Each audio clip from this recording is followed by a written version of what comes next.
আমার আম্মা আয়েশার কাছে এসে অনয় বিনয় রিকোয়েস্ট করে কিছু চাইলেন। আমার আম্মা আয়েশা সিদ্দিকা রাদিয়াল্লাহু তাআলা আনহা তার বালাখানা, তার হুজরা, তার কামরার মধ্যে গেলেন। কামরাটাকে তন্ন তন্ন করে খুঁজলেন, কামরার মধ্যে কিছু পেলেন না। ওনলি একটা আজওয়া খিজুর তার ভাগ্যে জুটল। ওই একটাই খিজুর ছাড়া আর বাড়িতে কিছু ছিল না।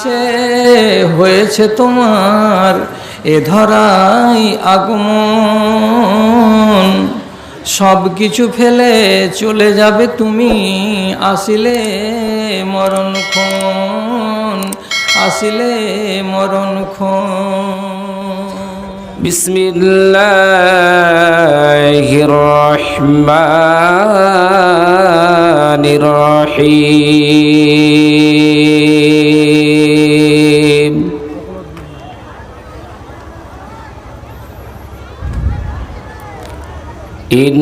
ইন্নাল্লাযীনা কাযযাবু বিআয়াতিনা ওয়াস্তাকবারু আনহা لا تفتح لهم أبواب السماء ولا يدخلون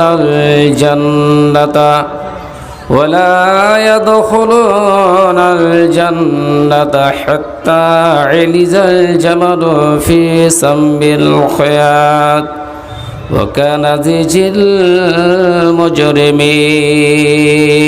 المجرمين. وقال الله تبارك وتعالى في موضع آخر بسم الله الرحمن الرحيم فأما من طغى وآثر الحياة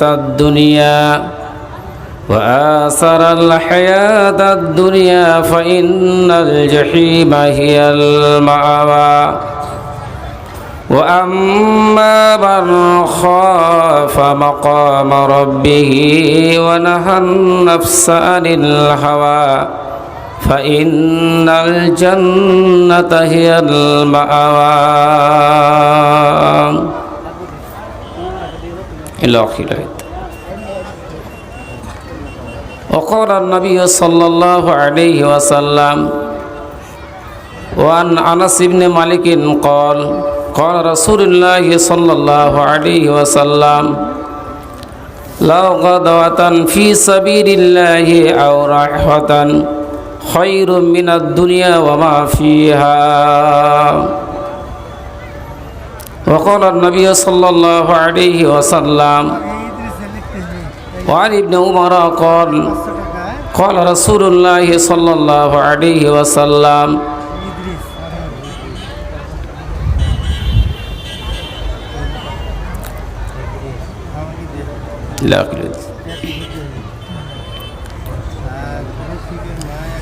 দুনিয়ার সমস্ত সুধা একটি নামে ঢালা,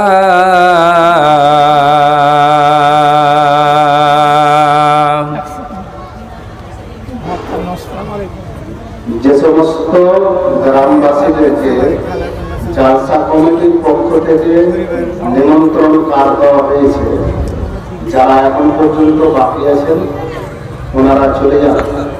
এই মসজিদের সামনে আমার শ্বশুর মশাই ফতাইনুল হক সাহেবের বাড়িতে খাওয়ার ব্যবস্থা আছে, দেরি করলেন না, খাবার দাবার নষ্ট হয়ে যাবে। দ্বিতীয় কথা, মা বোনদেরকে বলবো আপনারা একটু আপনাদের সামনে যে স্ক্রিন লাগা আছে এই স্ক্রিনের দিকে একটু ধাপিত হয়ে আগিয়ে বসুন। ভিতরে দিকে একটু চেপে বসার চেষ্টা করেন। কেন যে পূর্ব দিকে যে সমস্ত মহিলারা মা বোনেরা বসছেন তাদের মাথায় শীত পড়ছে, আপনারা ওদের জন্য একটু জায়গা প্রশস্ত করে দিন, তাহলে ওদের বসার সুবিধা হবে। দুনিয়ার সমস্ত সুধা একটি নামে ঢালা,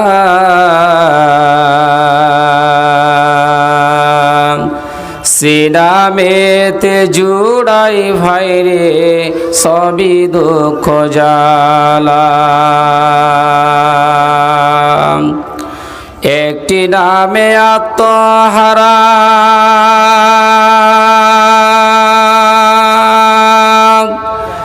সরাবন্তহরার ধারা, প্রেমিক যারে আদর করে ডাকে কামলিওয়ালা,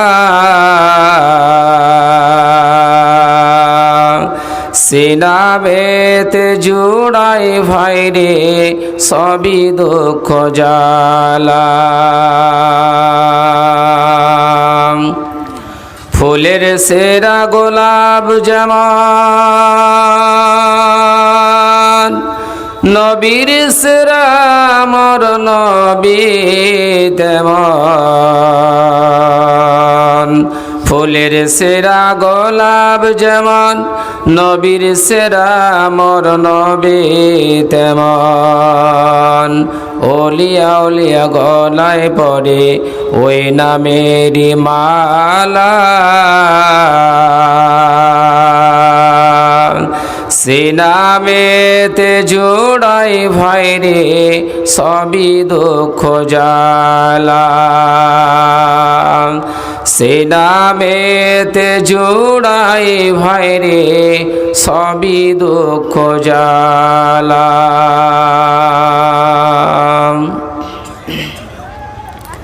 শ্রদ্ধেয় সম্মানিত মাননীয় স্মরণীয় বরণীয় ও যোগ্যতম,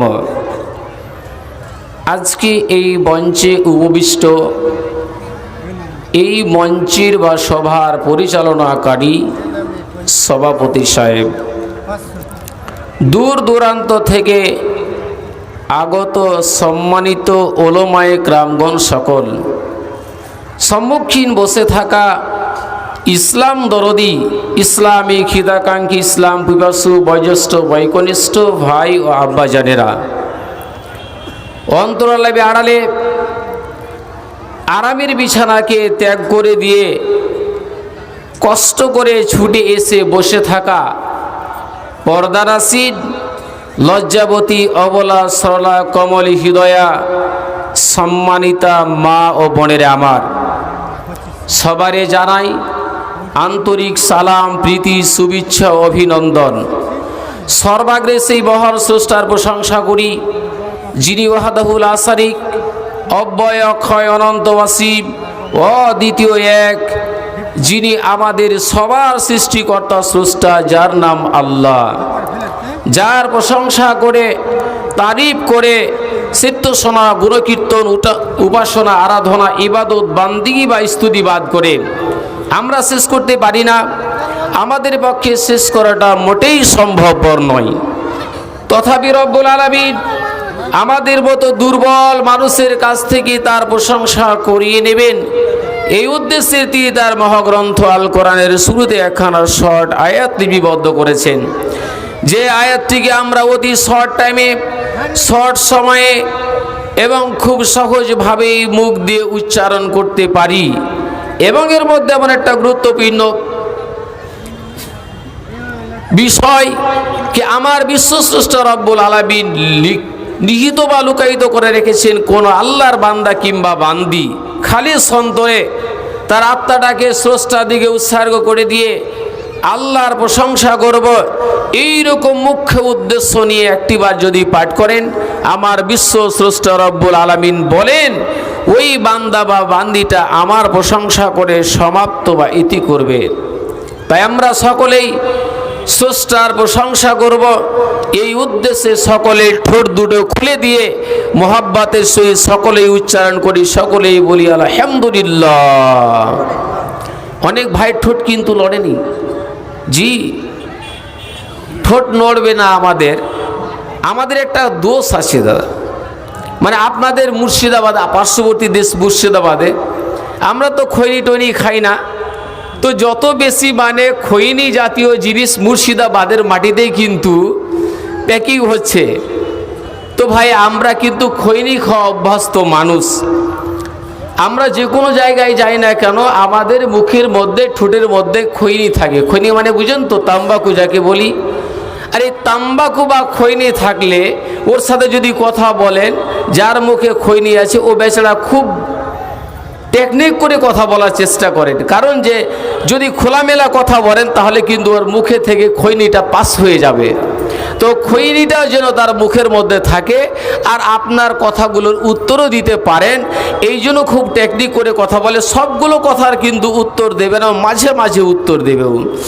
তো সোনামণিরা আমার, এই মহফিলে যারা আমার আব্বার বয়সের আছেন, আমি বলবো এটা ইসলামিক সভা। যদি কাউরির কোনো সোনামণির মুখে খৈনি থাকে দয়া করে সাইডে ফেলে দিন। আর আমার বয়সের যারা বড় দাদা আমার, তাদেরকে রিকোয়েস্ট করব, এবং আমার সমবয়স্ক বন্ধু যাদেরকে, যারা খৈনি খাওয়া অভ্যস্ত মানুষ, তাদেরকে এই মহফিলে বসে থাকাকালীন খৈনিটা একটু দয়া করে মুখ থেকে সরিয়ে নিচে ফেলে দিন। এবং এই মহফিলে আমার বিশ্ব নবীর নাম শোনার সাথে সাথে আপনাকে দুরুদ পাঠ করতে হবে, যেন আপনার মুখ দিয়ে দুরুদটা পাঠ হয়। বা অন্যান্য নবীর নাম শোনার পরে তারও প্রতি যেন দুরুদ পাঠ করা হয়, সাহাবেদের নাম শোনার পরে তারও প্রতি সম্মানজনক যে কথাটা আলোচনা হয় বা বলতে পারি, এইটার উপরে আমাদেরকে লক্ষ্য রাখতে হবে। তা আমি বলতেছিলাম যে আল্লাহ রাব্বুল আলামিন আমাদের মতো দুর্বল মানুষের কাছ থেকে তার প্রশংসা করিয়ে নেবেন, এই উদ্দেশ্যে তিনি তার মহাগ্রন্থ আল কোরআনের শুরুতে একখানা শর্ট আয়াত লিপিবদ্ধ করেছেন, যে আয়াতটিকে আমরা অতি শর্ট টাইমে, শর্ট সময়ে এবং খুব সহজভাবেই মুখ দিয়ে উচ্চারণ করতে পারি। এবং এর মধ্যে আমার একটা গুরুত্বপূর্ণ বিষয়কে আমার আল্লাহ রাব্বুল আলামিন নিহিত করে রেখেছেন, কোন আল্লাহর বান্দা কিংবা বান্দি খালি সন্তরে আত্মাটাকে স্রষ্টার দিকে উৎসর্গ করে দিয়ে একটিবার যদি পাঠ করেন, আমার বিশ্বস্রষ্টা রব্বুল আলামিন বলেন ওই বান্দা বা বান্দিটা আমার প্রশংসা করে সমাপ্ত বা ইতি করবে। তাই আমরা মহব্বতের সহিত স্রষ্টার প্রশংসা করার জন্য সকলেই উচ্চারণ করি আলহামদুলিল্লাহ।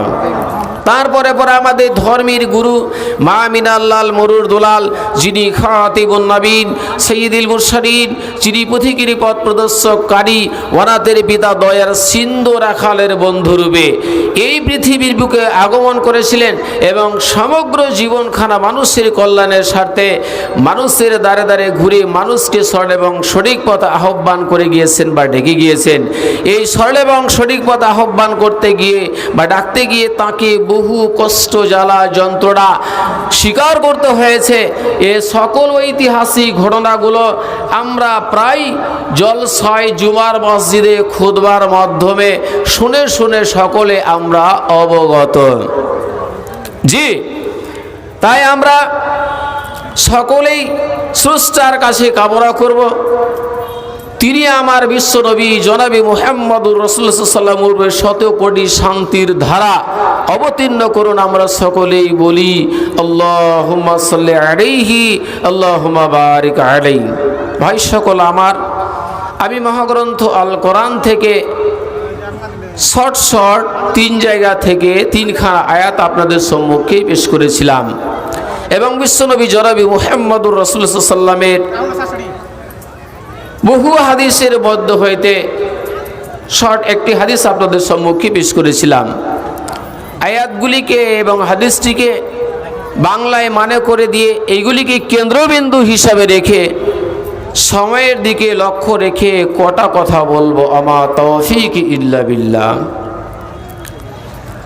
আমার বিশ্বস্রষ্টা রব্বুল আলামিন বলছেন, ইন্নাল্লাযীনা কাযযাবু বিআয়াতিনা ওয়াস্তাকবারু আনহা, নিশ্চয়ই যে সমস্ত মানুষেরা আমার আয়াতগুলোকে মিথ্যা মনে করেছে, আমার আয়াতগুলোকে যারা মিথ্যা মনে করেছে, ওয়াস্তাকবারু আনহা, এবং অহংকার করে যারা মুখ ফিরিয়ে নিয়েছে, অহংকার করে যারা সরে দাঁড়িয়েছে, আমার আল্লাহ রাব্বুল আলামিন বললেন লা তুফাত্তাহু লাহুম আবওয়াবাস সামায়ে ওয়ালা ইয়াদখুলুনাল জান্নাতা। আমার ওই বান্দার জন্য, ওই সমস্ত লোকগুলোর জন্য জান্নাতের দরজা খোলা হবে না এবং ওরা অতক্ষণ পর্যন্ত জান্নাতের মধ্যে যাবে না। আমার আল্লাহ বললেন হাত্তা ইয়ালিজাল জামালু ফি সাম্মিল খিয়াত, অতক্ষণ পর্যন্ত তারা জান্নাতে যাবে না, তাদের জান্নাতে যাওয়ার ক্ষমতা হবে না, তাদের ভাগ্যে জান্নাত লভবে না যতক্ষণ পর্যন্ত একটা সূচির ছিদ্র দিয়ে একটা উট পাশিয়ে না যায়। বুঝতে পারলেন ভাইজান? আল্লাহ বললেন ইন্নাল্লাযীনা কাফারু, নিশ্চয়ই যারা আমার সঙ্গে কুফরি করেছে, ওয়াস্তাকবারু এবং তাকাব্বার ঘমণ্ড করেছে, অহংকার করেছে, ওয়াস্তাকবারু আনহা আর তাকাব্বার বা ঘমণ্ড করে আমার আয়াত থেকে, আমার কোরআন থেকে যারা মুখ ফিরিয়ে নিয়েছে, আল্লাহ বললেন লা তুফাত্তাহু লাহুম আবওয়াবাস সামায়ে, ওদের জন্য আকাশের দরজা খোলা হবে না অতক্ষণ পর্যন্ত হাত্তা ইয়ালিজাল জামালু ফি সাম্মিল খিয়াত, যতক্ষণ পর্যন্ত একটা সূচের ছিদ্র দিয়ে উট পাশিয়ে যাওয়া সম্ভব নয়। এটা পাগলা মানুষ যার মাথায় জ্ঞান নেই, যে ভালো মন্দ চিনে না, ওকে আপনি একটা সুই নিয়ে যেয়ে বলেন এখান দিয়ে উট পালিয়ে যাবে, এখান দিয়ে উটটা যেতে পারবে এর ভিতর দিয়ে, ও আপনাকে বলে, ও নিজে পাগল অথচ বলছে তোমার ব্রেন শর্ট হয়ে গেছে, এখান দিয়ে উট আবার যাই নাকি? হ্যাঁ, লোকটা পাগল অথচ আপনাকে পাগল বলে, আপনি পাগল। আমি তো পাগল নয়, আসলে আপনি পাগল, কারণ এই সূচের ছিদ্রের ভিতর দিয়ে উট পাশিয়ে যাবে না। তা আমার আল্লাহ বললেন যে যতক্ষণ পর্যন্ত উটের ছিদ্র, ওই সূচের ছিদ্র দিয়ে উট পাশিয়ে যাওয়া সম্ভব নয়, অতক্ষণ পর্যন্ত আল্লাহর আয়াতকে যারা অমান্য করেছে, মিথ্যা মনে করেছে, তাদের জান্নাতে যাওয়া সম্ভব নয়। বুঝতে পারলেন ভালো করে? আমার আল্লাহ রাব্বুল আলামিন বললেন অন্যত্রে ফাআম্মা মান তাগা ওয়া আসারাল হায়াতাদ দুনিয়া ফাইন্নাল জাহিমা হিয়াল মাআওয়া। ফাআম্মা মান তাগা, যারা অহংকার করেছে, ঘমণ্ড করেছে, যারা আমার আয়াতগুলোর উপরে সরকাশি করেছে, আসারাল হায়াতাদ দুনিয়া এবং দুনিয়াবি জীবনটাকে প্রাধান্য দিয়েছে, ফাইন্নাল জাহিমা হিয়াল মাওয়া, তার স্থান হলো জাহিম নামক জাহান্নামের মধ্যে। আল্লাহ 7টা জাহান্নাম তৈরি করেছেন, তো 7টা জাহান্নামের মধ্যে একটা জাহান্নামের নাম হলো জাহিম।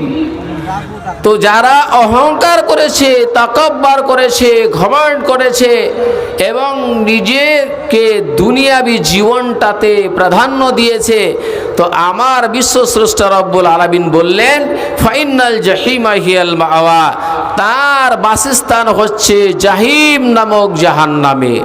وأما من خاف مقام ربه ونهى النفس عن الهوى, পক্ষান্তরে যারা আল্লাহর সম্মুখে দাঁড়ানোকে ভয় করেছে এবং নিজের আত্মাটাকে, নিজের খায়েসাতে নাফসানিটাকে কুপ্রবৃত্ত হতে বাঁচিয়ে রেখেছে, আমার আল্লাহ রাব্বুল আলামিন বললেন ফাইনাল জান্নাতা হিয়াল মাওয়া, তাদের বাসস্থান হলো জান্নাতে। বুঝতে পারলাম সোনামণিরা আমার? যারা অহংকার করেছে, তাকাব্বার করেছে এবং দুনিয়াবি জীবনটাকে প্রাধান্য দিয়েছে, দুনিয়াবি জীবনটাকে প্রাধান্য দিয়েছে, আমার স্রষ্টা রব্বুল আলামিন বললেন যে ওদেরই জন্য জাহিম নামক জাহান্নামটা ওদের স্থান। আর যারা কিয়ামতের দিন আল্লাহর সম্মুখে দাঁড়াতে হবে, এই দাঁড়ানোটাকে ভয় মনে করে যারা সঠিক পথে জীবন যাপন করেছে এবং নিজের খায়েসাতে নাফসানিটাকে কুপ্রবৃত্ত থেকে, অন্যায় থেকে হেফাজতে রেখেছে, বাঁচিয়ে রেখেছে, তাদের কথা বললেন যে ফাইনাল জান্নাতা হিয়াল মাওয়া, তাদের বাসস্থান হচ্ছে জান্নাতে। আমার বিশ্বনবী জনাবি মুহাম্মদুর রাসূলুল্লাহ সাল্লাল্লাহু আলাইহি সাল্লাম আনাস বিন মালিক থেকে হাদিসটা বর্ণিত, লাউ গাদাতুন ফি সাবিলিল্লাহি আও রাহাতুন খায়রুম মিনাদ দুনিয়া ওয়া মা ফিহা। কেউ যদি একটা সকাল কিংবা একটা সন্ধ্যা আল্লাহর পথে সময় কাটায়, আল্লাহর পথে টাইমটাকে ব্যয় করে, আমার বিশ্বনবী বললেন পৃথিবীটা এবং পৃথিবীতে যত কিছু আছে সব চাইতে এটা উত্তম। ভাইজান, সারা পৃথিবীটা এবং পৃথিবীর মধ্যে যত কিছু আছে সবার চাইতে উত্তম হচ্ছে, সবের চাইতে উত্তম হচ্ছে কেউ যদি আল্লাহর পথে একটা সন্ধ্যা কিংবা একটা সকাল অতিবাহিত করে। এবার আল্লাহর পথেই বুঝতে পারলাম না কাকে আল্লাহর পথ বলে। বড় সাহেব, এই যে আপনারা সন্ধ্যা থেকে বসে আছেন, এটাই হচ্ছে আল্লাহর রাস্তা। আরামের বিছানাকে ত্যাগ করে দিয়ে, গদি বিছানাটাকে ছেড়ে দিয়ে এই খড়কুটার উপরে বসে বসে মহান স্রষ্টার মহাগ্রন্থ আল কোরআন এবং বিশ্বনবী জনাবি মুহাম্মদুর রাসূলুল্লাহ সাল্লাল্লাহু আলাইহি ওয়াসাল্লামের অমীয় বাণী হাদিসের উপরে ধ্যান দিয়ে এখানে যে আপনারা বসে বসে এই কথাগুলো শ্রবণ করছেন, এটাই হচ্ছে আল্লাহর পথে সময় দেওয়া, এটাই হচ্ছে আল্লাহর পথে সময়টাকে কাটা।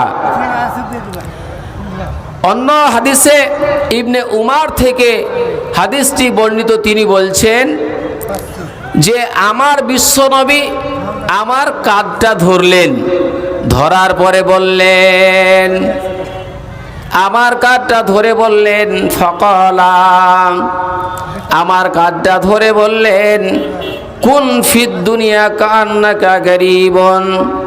ওরে ইবনে উমার, তুমি দুনিয়ার বুকে যতদিন থাকবে বেঁচে, যতদিন জীবন যাপন করবে, তুমি নিজেকে মনে করো একজন মুসাফিরের নেই, একজন পথিকের নেই।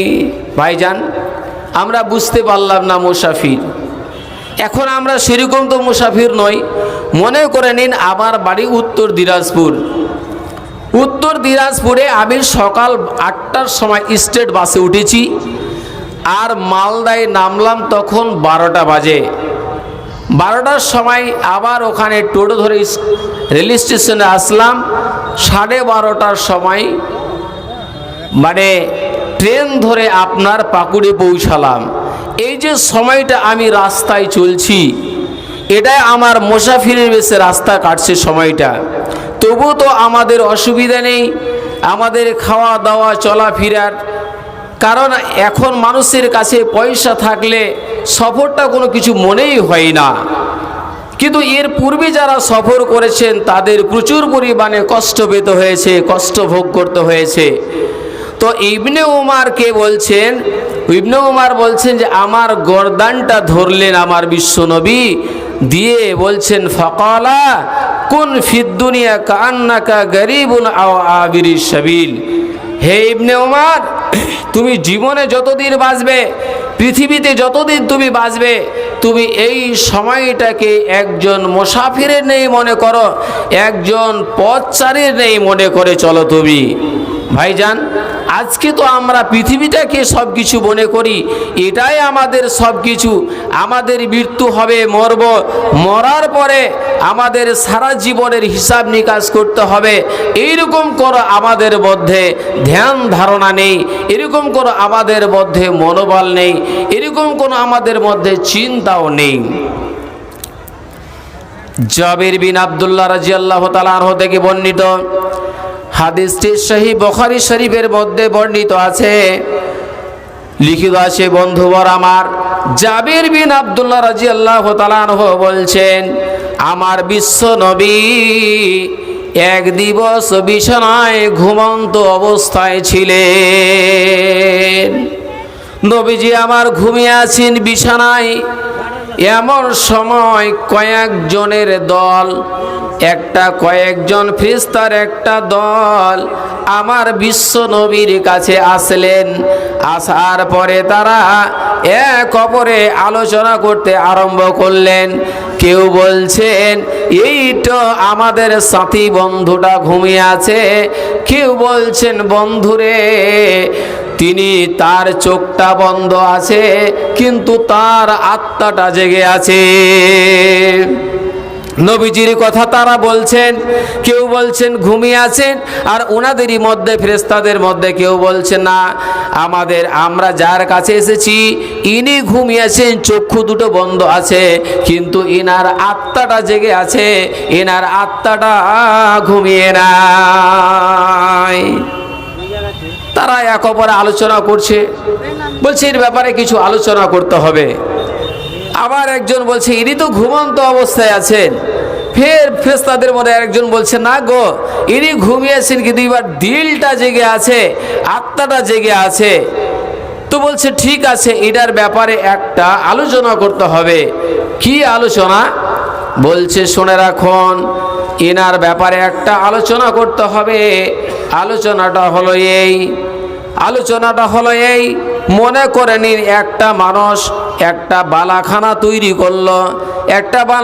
তৈরি করলো, বালাখানাটাকে খুব সুন্দর করে সাজালো, খুব সুন্দর সুশ্রী করে ওই বালাখানাটাকে সাজানোর পরে এইবার ওই বালাখানায় উন্নত মানের খাবার তৈরি করলো, উন্নত মানের খানার ব্যবস্থা করলো।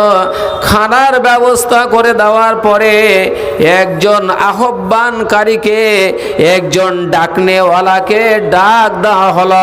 ডাকে দেওয়ার পরে বললেন, ওরে বন্ধু আমার, তুমি এই নওদা গ্রামের, নওদা এলাকার সমস্ত মানুষেরাকে খবর দাও, সমস্ত মানুষেরাকে তুমি দাওয়াত দিয়ে ডেকে নিয়েছো।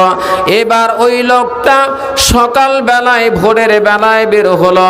ভোর থেকে বেরিয়ে যাওয়ার পরে সারা দিন ঘুরে মানুষের দাঁড়ে গিয়ে মানুষকে ওই দাওয়াতের কথা বললেন, ইনভাইটের কথা বললেন, নিমন্ত্রণের কথা বললেন। সন্ধ্যা যখন লেগে গেল, এবার যারা ওই দাওয়াত খেতে আসলেন তারা দাওয়াত খেতে পেলেন, আর যারা আসলেন না তারা ওই ঘরটার মধ্যে প্রবেশও করতে পেলেন না, আর তাদের ভাগে খানাও জুটল না। কি করলেন? যে একটা সুন্দর করে বালাখানা তৈরি করলেন, মানে যত ভালো হয়, উন্নত চাইতে উন্নত মানের বালাখানা, এবং ওই বালাখানার মধ্যে সব চাইতে উন্নত মানের খানার আয়োজন করা হলো, এবং একজন লোককে ডাকার জন্য আহ্বান করা হলো, ডেকে নিয়ে এসো।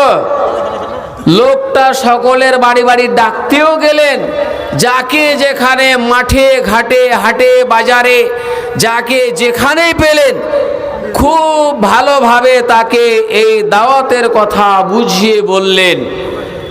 অথচ তার মধ্যে কিছু লোক এলো, যারা এলো তারা ওই বাড়িটার মধ্যে, ওই বালাখানার মধ্যে ঢুকতে পেল এবং উন্নত মানের খানা খেতে পেল, আর যারা এলো না তারা ওই বালাখানার মধ্যে প্রবেশও করতে পারলো না, আর তাদের ভাগ্যে খানাও জুটলো না। তারা বলছেন, এই কথাটা বলে দেওয়ার পরে ওই ফেরেশতার দলেরা বলছেন, এই লোকটা অর্থাৎ আমার বিশ্ব নবীর ব্যাপারে একটা আলোচনা করতে হবে এর ব্যাপারে। তারা বললেন, ইনি হলেন সেই লোকটা, যার ওই লোকটার উদাহরণ, যিনি বাড়িখানা তৈরি করলেন, আর বাড়িখানা তৈরি করার পরে ওই বাড়িখানায় উন্নত মানের খাবার তৈরি করলেন। এই লোকটার উদাহরণ হলো সে, ইনি এই বিশ্বনবী আমার যাদেরকে দ্বীনের দাওয়াত দিলেন, যাদেরকে দ্বীনের কথা বললেন, যারা তার আহ্বানে সাড়া দিল, যারা তার ডাকে সাড়া দিল, এদের জন্য আল্লাহ রাব্বুল আলামিন জান্নাত তৈরি করে রেখেছেন। ওই উন্নত মানের বালাখানাটার মানে হলো জান্নাত, আর ওই উন্নত মানের খাবারটার মানে হলো জান্নাতি খাবার। তো যারা আমার বিশ্বনবীর ডাকে সাড়া দিল, যারা বিশ্বনবীর ডাকে আহ্বানে যারা সাড়া দিল, যারা সময় মতো এলো, তারাই ওই বিল্ডিংয়ের ওই বালাখানার মধ্যে ঢুকতে পেল এবং উন্নত মানের খাবার তাদের ভাগ্যে জুটলো। আর যারা সময় মতো এলো না, তারাই কিন্তু ওই খানা থেকে বঞ্চিত থাকলো, তারা ওই খানাও খেতে পেল না, ওই খানা তাদের ভাগ্যে জুটলো না। বুঝতে পারলেন কথাটা? যে আমরা আমার বিশ্বনবীর ডাকে যারা আজকে সাড়া দেবেন, যারা তার আহ্বানে আজকে সাড়া দেবেন, যারা তার পৃথিবীর বুকে ছড়িয়ে যাওয়া ইসলাম ধর্মের উপরে যারাই টিকে থাকবেন, যারাই সাড়া দেবেন এবং ওই অনুপাতে যারা কাজ করবেন, তারাই কাল কিয়ামতের কোটে জান্নাতে যেতে পাবেন। আর যারা সাড়া দেবেন না, যারা তার আহ্বানে সাড়া দেবেন না, তাদেরই ভাগ্যে জান্নাতে যাওয়া সম্ভব নয়, তারাই জান্নাত পাবে না। আর তাদের ভাগ্যে ওই উন্নত মানের জান্নাতি খাবারটা জুড়বে না। বুঝতে পারলেন ভাইজান আমার?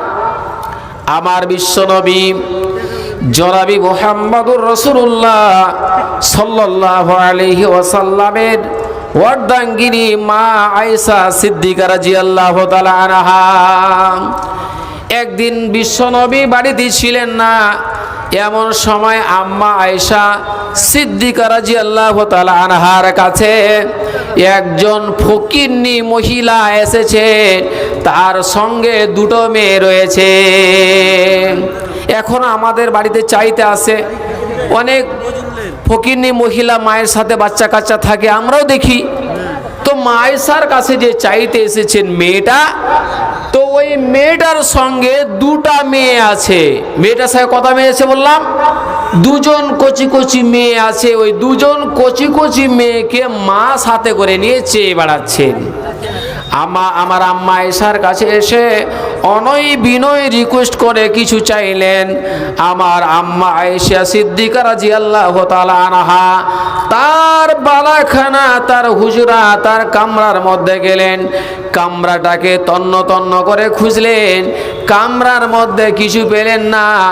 ওনলি একটা আজমা খিজুর তার ভাগ্যে জুটল।